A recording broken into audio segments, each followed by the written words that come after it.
तो क्या हालचाल सत श्री अकाल, मैं हूं ऑन माय नेट गाइस। आज हम लोग बात करने वाले हैं ध्रुव राठी के बारे में। तो ध्रुव राठी अपने हेटर्स एंड ट्रोलर्स के ऊपर रिएक्शन दिए। जी गाइस, रिसेंट टाइम्स में उनको सपोर्ट तो काफी ज्यादा मिल ही रहा है, but on the other hand उनके ऊपर काफी बड़े बड़े एलिगेशंस, उनको काफी ज्यादा हेट भी मिल रहा है। तो इस चीज के ऊपर रिएक्ट करते हुए उन्होंने ये ट्वीट डाला, fake allegations against me, daily dehumanizing insults, coordinated campaigns to defame me। मेरे को ये सब चीज की आदत हो गई है। The irony is, जो लोग मेरे ऊपर अटैक्स कर रहे हैं वही प्रिटेंड कर रहे हैं टू बी विक्टिम। सबको पता है कि इसके पीछे कौन है। They want to silence me, but ये चीज नहीं होगा। अगर आप एक ध्रुव राठी को साइलेंस करोगे, 1000 new Dhruv Rathee will rise up. जय हिंद। अब उनके सपोर्ट में KRK भी आए। उन्होंने ये ट्वीट के नीचे रिप्लाई डाला, more power to you. And guess what, कल मैंने तो आप लोगों को बता ही दिया था कि एल्विश यादव ध्रुव राठी के ऊपर एक रोस्ट वीडियो लाने वाले हैं। तो KRK इस चीज के ऊपर रिएक्ट करते हुए एल्विश यादव के अगेंस्ट ये ट्वीट डाल दिए, अबे क्रिमिनल, अनपढ़ गवार, लुखे, तेरा नाम तक फेक है मेरे L. You will make video about educated people. चल भाग लुखे एल्विश यादव। भाई जर्मनी में है जहां का वीजा तुझ जैसे नल्लों को नहीं मिलता। इसके बाद जब कुछ एल्विश यादव फैंस उनको हेट देने लगे, तब उन्होंने ये कहा, मेरे को ध्रुव राठी से कोई लेना देना नहीं है, ना कि मैं उनको सपोर्ट दे रहा हूं ना अपोज कर रहा हूं। बहुत सारे एजुकेटेड लोग उनके अगेंस्ट वीडियो बना रहे हैं and I don't care, but अगर एक fifth fail criminal Elvish Yadav video बनाता है अबाउट राठी, तब मेरे को प्रॉब्लम होता है, क्योंकि एक फिफ्थ फेल के पास वो राइट्स नहीं होता है to talk about educated people. अब एल्विश यादव को ये ट्वीट्स देखकर बिल्कुल भी अच्छा नहीं लगा, तो वो KRK को रिस्पॉन्ड करते हुए लिख दिए, कमिंग टू लंदन सून, सोचा याद दिला दूं। जी हाँ, KRK लंदन में रहता है एंड ये सोचा याद दिला दूं तो आप लोगों को पता ही होगा, थोड़ा सा आइकॉनिक लाइन है। इसके बाद एक एल्विश के फैन ने KRK के बारे में लिखा, ये डर कर भारत से भागा है, फिर इसको डरा रहे हो तो ये कहां जाएगा। जिस पर KRK लिखे, मैं 100 बार ये चीज बोल चुका हूं, मैं किसी से डरता नहीं हूं, but I can't fight with Mumbai police. I believe कि किसी के पास भी इतना पावर नहीं है जो कि पुलिस से लड़ पाए, तो इसीलिए मेरे को इंडिया छोड़ना पड़ा only because of police. Don't take credit. बात करने वाले हैं all eyes on Rafah trend के बारे में। तो गाइस, कल से अगर आप कोई भी सोशल मीडिया में एक्टिव रहे होंगे तो आपने डेफिनेटली ये वाला फोटो तो देखा ही होगा। स्पेशली इंस्टाग्राम में तो ये बहुत ज्यादा वायरल जा रहा है। 37.8 मिलियन लोग इसके बारे में स्टोरी शेयर की है। इनफैक्ट बहुत सारे सेलिब्रिटीज भी इसको शेयर किए हैं, जैसे कि वरुण धवन, तृप्ति डिमरी, रोहित शर्मा की wife Ritika Sachdeh, Nora Fatehi, Sonam Kapoor, Samantha Ruth Prabhu and many other. But ये ट्रेंड का मतलब क्या है, चलिए मैं आप लोगों को शॉर्ट में एक्सप्लेन करके बताता हूँ। बेसिकली इजराइल वर्सेस पैलेस्टाइन का वॉर सिचुएशन के बारे में आप लोग जानते ही होंगे। तो हुआ क्या कि पैलेस्टीन के गाजा स्ट्रिप में सदर्न एरिया में एक जगह है राफा। वो जगह को डेजिग्नेट किया गया था as a safe zone area. जो लोग भी अपना घर खो दिए, जो भी रेफ्यूजीज है, वो वहां पर जाकर टेंट्स एंड कैंप्स में सेटल किए, उसको सेफ जोन डेजिग्नेट किया गया था। बट अब क्या हुआ कि इजरायली एयर स्ट्राइक्स की वजह से वहां पर फायर वगैरह स्टार्ट हो गया and approximately 45 people lost their lives, इसमें से कि मोस्टली चिल्ड्रन एंड वुमेन थे। अब इजराइल के पीएम की तरफ से ये स्टेटमेंट तो आया कि ये एक ट्रैजिक मिस्टेक था हमारे एंड से एंड हम लोग ये केस को इन्वेस्टिगेट कर रहे हैं, ये गलती से हो गया। बट या जैसा कि आपने देखा, काफी सारे लोग उनके अगेंस्ट आवाज उठा रहे हैं कि आप एक सेफ जोन के ऊपर ऐसे कैसे कर सकते हो, इतना बड़ा गलती कैसे हो सकता है। बट या चलिए अब आगे बढ़ते हम लोग बात करने वाले हैं हार्दिक पांड्या नताशा डिवोर्स से रिलेटेड वायरल रिपोर्ट्स के बारे में। तो गाइस, जब से इनका डिवोर्स रूमर स्टार्ट हुआ है, तब से बहुत ही अजीब अजीब टाइप के रिपोर्ट्स भी बाहर आने लगे। अब ऐसा ही एक रिपोर्ट बाहर आया है जो कि क्लेम कर रहे हैं कि ये लोग दोनों फ्यू मंथ से सेपरेटली रहना स्टार्ट कर दिए थे। वो लोग को बहुत टाइम से इश्यूज था एक दूसरे से and Natasha walked out on Hardik. अब पता नहीं वो वापस आएगी कि नहीं एंड ये दोनों ही बहुत ही अलग टाइप के लोग हैं। और भी ऐसे काफी अजीब रिपोर्ट्स आ रहे थे कि ये लोग दोनों ओपन मैरिज में and stuff like this. But let me tell you guys, ये सब कोई भी क्रेडिबल सोर्सेज का क्लेम्स नहीं है। Let's wait for the official confirmation. जब ऑफिशियल स्टेटमेंट आएगा तब मैं आप लोग को बता दूंगा। तो चलिए आगे बढ़ते हैं, हम लोग बात करने वाले हैं BCCI के बारे में। तो लोगों ने BCCI को काफी बुरी तरीके से ट्रोल कर दिया। वेल बेसिकली हुआ क्या कि रिसेंटली BCCI इंडिया के न्यू हेड कोच के लिए एप्लीकेशंस रिलीज किए थे एंड ये एप्लीकेशंस बहुत ही सिंपल वे में उन्होंने रिलीज किया था, वो भी गूगल फॉर्म्स में, जिसको कोई भी भर सकता है। तो ऑफ कोर्स लोग इतने सुधरे तो है नहीं कि वो लोग आलतू फालतू नाम से भरेंगे नहीं फॉर्म्स को। लोग क्या करने लगे, वो नरेंद्र मोदी, अमित शाह, सचिन तेंदुलकर, MS धोनी का फेक नाम लिखने लगे एंड अप्लाई करने लगे एज द हेड कोच। लेकिन on a serious note, most probably ऐसा बताया जा रहा है कि गौतम गंभीर इंडिया के न्यू हेड कोच बन सकते हैं। अभी रिसेंटली वो KKR के साथ कितना ज्यादा सक्सेसफुल रहे, वो IPL ट्रॉफी जीते, तो हो सकता है वो इंडिया के हेड कोच बन सकते हैं। बट या while we talking about IPL, तो बताया जा रहा है कि IPL 2024 was the most successful season. According to reports बताया जा रहा है कि IPL 2024 में लार्जेस्ट ऑडियंस व्यूअरशिप मिला टीवी एंड डिजिटल में। मतलब कि ये वाला सीजन एकदम ब्लॉकबस्टर सीजन था भाई। एंड टॉकिंग अबाउट रिकॉर्ड्स, तो रोनाल्डो अपने एक बड़े रिकॉर्ड के ऊपर रिएक्शन दिए। जी हाँ, at the age of 39 also वो बड़े बड़े रिकॉर्ड सेट कर रहे हैं। कल उन्होंने रिकॉर्ड ब्रेक किया for the most goal scored in a single Saudi pro league season. वो एक सीजन में 35 गोल स्कोर किए। तो इस पर रिएक्ट करते हुए क्रिस्टियानो रोनाल्डो लिखे, I don't follow the records follow me. And इसी के बाद उन्होंने ये भी कहा कि proud to make history as the first top scorer in 4 countries. A huge thank you to all the clubs, teammates and staff जो कि मेरे को हेल्प किया अलोंग द वे। तो चलिए आगे बढ़ते हम लोग बात करने वाले पुणे पोर्श एक्सीडेंट केस के बारे में। तो महाराष्ट्र के सीएम की तरफ से बहुत ही बड़ा स्टेटमेंट आया इस केस को लेकर। जी हाँ, रिसेंटली एक इंटरव्यू के दौरान जब उनसे सवाल पूछा गया इस केस से रिलेटेड, तब उन्होंने ये स्टेटमेंट दिया कि मैं इस केस को लेकर डे 1 से पुणे पुलिस कमिश्नर से टच में रहा हूं एंड मैं स्टार्टिंग से ही उनको बोल रहा हूं कि इर्रिस्पेक्टिव कि जितना भी इन्फ्लुएंशियल आदमी हो, डिस्क्रिमिनेशन बिल्कुल भी नहीं होना चाहिए, चाहे आदमी अमीर हो या गरीब। Law is equal for all and no one will be spared. मैंने ये स्ट्रिक्ट एक्शन ऑर्डर दे दिया है। एनीवेज चलिए अब आगे बढ़ते हम लोग बात करने वाले मिस्टर रैंडम के बारे में। तो popular YouTuber mister random YouTube को क्यों क्विट कर दिया? वेल बेसिकली अगर आप यूट्यूब कम्युनिटी में एक्टिव रहे हो काफी साल से तो आप डेफिनेटली मिस्टर रैंडम को तो जानते ही होंगे। 2-3 साल पहले ये बहुत ही पॉपुलर थे फॉर हिज ह्यूज डोनेशंस। वो स्ट्रीमर्स को लाखों का डोनेशंस देते थे एंड क्रेजी रिएक्शंस रिकॉर्ड करते थे। वेल आफ्टर दैट लास्ट 1.5 साल से उनके चैनल में एक भी वीडियो नहीं आया। लास्ट वीडियो 31 अक्टूबर 2022 को उन्होंने रिलीज किया था। अब इसके बाद उन्होंने यूट्यूब क्विट क्यों कर दिया? कल वो पोस्ट करके ये लिखे, many reasons I left YouTube, video में आके सब बताऊंगा। तो अपने तरफ से पूरा रीजंस वगैरह बता देंगे कि उन्होंने क्यों क्विट किया। तो चलिए आगे बढ़ते हम लोग बात करने वाले एक इन्फ्लुएंसर के बारे में जिनको सीरियस एलिगेशंस के वजह से अरेस्ट कर लिया गया। जहां गाइस एक इन्फ्लुएंसर है जिनका नाम है बॉबी कटारिया, उनको human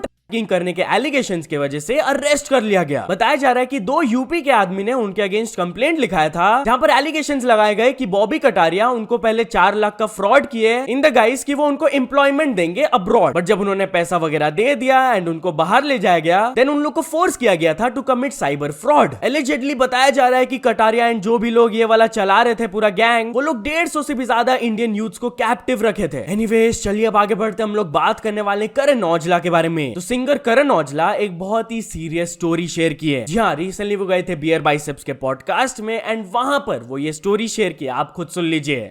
You know, my family's been targeted. I've been targeted. मेरे house got shot at 3-4 times. मैंने देखी हैं गोलियां आर पार जाती हुई। कनाडा में घर रहा है लकड़ के, so there's nothing stopping these bullets. So it's like मैंने देखा हुआ है भाई, मैंने सुनी है वो आवाजें, मैंने देखा अपनी आंखों से कि यार ये मेरे साथ क्यों हो रहा है, मैं क्या हूँ? कुछ नहीं कर रहा यार, गाने बना रहा हूँ भाई, लिख रहा था, गाने बनाने लग गया, थोड़ी बहुत शूज कर रहा हूँ। तो चलिए अब आगे बढ़ते हम लोग बात करने वाले रणबीर कपूर वर्सेस इमरान खान के बारे में। तो इमरान खान उनके एंड रणबीर कपूर के कंपैरिजंस के बारे में बात की है। जहाँ काफी साल पहले इमरान खान बॉलीवुड में एक बहुत ही पॉपुलर एक्टर थे एंड उस टाइम में उनको रणबीर कपूर से काफी ज्यादा कंपेयर किया जाता था। तो उस चीज के बारे में बात करते हुए उन्होंने कहा कि इट्स अनफॉर्चुनेट, ये सब चीजें काफी ज्यादा अनप्लेजेंट है, बट मैं इस चीज को ऐसे कभी नहीं देखा हूँ। मेरा रणबीर के साथ जितना भी कॉन्वर्सेशन हुआ है मेरे को कभी भी ऐसा फीलिंग उनके एंड से भी नहीं आया है। वो अपने एक्टिंग को बहुत ही सीरियसली लेते हैं, he is a cinephile and वो ये सब चीजों में एंगेज नहीं करते हैं। आगे उन्होंने कहा कि जब भी उनके ऊपर कुछ फालतू आर्टिकल्स वगैरह लिखे जाते थे तो वो लोग पर्सनली इस चीज को क्लैरिफाई कर लेते थे, मतलब कि उन दोनों के बीच में कभी कुछ बड़ा इशू नहीं रहा था। तो चलिए अब आगे बढ़ते हम लोग बात करने वाले एक यूट्यूबर के बारे में जो कि अपने आप को डॉग में ट्रांसफॉर्म कर लिए थे, अब वो एक न्यू एनिमल में ट्रांसफॉर्म करना चाहते हैं। जय गाइस, आपको ये सुनकर बहुत ही अजीब लग रहा होगा but let me tell you, ऐसा एक्चुअली में हुआ। एक यूट्यूबर $14,000 स्पेंड करके अपने आप को एक ह्यूमन डॉग बना लिए थे। वो एक हाइपर रियलिस्टिक कॉस्ट्यूम बनाए थे जिसमें कि वो पूरा डॉग टाइप दिखते हैं। बट अब उन्होंने रिसेंटली कहा कि अब वो एक दूसरा एनिमल में ट्रांसफॉर्म करना चाहते हैं। He said कि शायद से वो पांडा या फिर बियर में ट्रांसफॉर्म कर सकते हैं। फॉक्स या कैट भी अच्छा रहेगा but they are too small for humans to try. भाई ये आदमी का सोच अलग ही जगह चल रहा है यार। बट एनीवेज चलिए फाइनल स्टोरी के बारे में बात करते हैं। हम लोग बात करने वाले मिस्टर बीस्ट के बारे में। तो मिस्टर बीस्ट यूट्यूबर्स के लिए एक बहुत ही हेल्पफुल वेबसाइट रिलीज की है। जहां कल उन्होंने ट्वीट करके बताया कि उन्होंने एक वेबसाइट क्रिएट किया है जिसका नाम है व्यू स्टैट्स, जहां पर हम लोग यूट्यूब चैनल्स के एडवांस डेटा को देख सकते हैं जैसे कि views, subscribers and many things. उन्होंने ये वेबसाइट इसलिए रिलीज किया क्योंकि ही बिलीव्स कि नॉलेज इज पावर एंड इसीलिए वो क्रिएटर्स को हेल्प करने के लिए वाला वेबसाइट लॉन्च की है। एंड जेन्युइनली मैंने भी ये वेबसाइट चेकआउट किया, काफी बढ़िया लग रहा है यार। ये आप देख सकते हो बहुत ही अच्छी तरीके से यहाँ पर ग्राफ्स वगैरह सब कुछ प्रोजेक्ट किया गया है। लेकिन एक पर्सन ने उनसे पूछ लिया कि ऐसा तो ऑलरेडी एक वेबसाइट है जिसका नाम है सोशल ब्लेड, बट उन्होंने कहा कि नहीं, हम लोग के पास पर व्यू डेटा भी है, like 1 out of 10, daily views पर video, accurate top charts, A B thumbnail tracking etcetera etcetera. मतलब कि सोशल ब्लेड से और भी एडवांस डेटा है यहाँ पर। सो या तो चलो दोस्तों, आज के वीडियो के लिए बस इतना ही। अगर आपको ये वीडियो थोड़ा सा भी पसंद आया हो तो लाइक कर देना, चैनल को अभी तक सब्सक्राइब नहीं किए हो तो जल्दी से जल्दी सब्सक्राइब भी कर लेना। न्यूज सबमिशन का लिंक डिस्क्रिप्शन में, वहां से जाके आप कुछ न्यूज भेजोगे तो आपको क्रेडिट्स में मिल सकता है मेरे डिस्क्रिप्शन में। तो ऐसे सपोर्ट करते रहना। मिलते हैं नेक्स्ट वीडियो में, टिल देन बाय बाय।